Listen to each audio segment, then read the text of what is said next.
Excavator দিয়ে দিনে রাতে অবাধে পাহাড় পত্তন, প্রভাবশালীদের কবলে বসতি নির্মাণ, পুকুর জলাশয় ভরাট, বাঁধ নির্মাণ, ইটভাটা, রাস্তা নির্মাণের নামে প্রতিনিয়ত ধ্বংস হচ্ছে পাহাড়। বান্দরবান শহরের বনরূপা, কালাঘাটা, পালাঘাটা, কেচিংঘাটা সহ জেলার বিভিন্ন জায়গায় চলছে পাহাড় কাটার এমন মহোৎসব। প্রশাসনের পক্ষ থেকে বিভিন্ন সময় অভিযান পরিচালনার পাশাপাশি জরিমানা করা হলেও কিছুতেই বন্ধ হচ্ছে না পাহাড় খেকুদের দৌরাত্ম্য।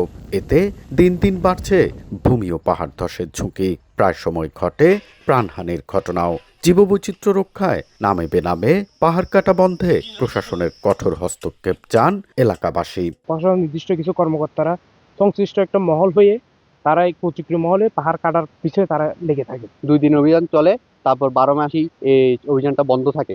তো এটা নাম মাত্র অভিযান চালিয়ে তো লাভ নেই। আমার বান্দরবানকে সুন্দর করার জন্য এই পাহাড় কাটাই প্রথমে আমার বন্ধ করতে হবে। পাহাড় কেটে দেখুন আপনারা বিভিন্ন জায়গায় রিসোর্ট, হোটেল, রেস্তোরাঁ বানিয়ে ফেলছে।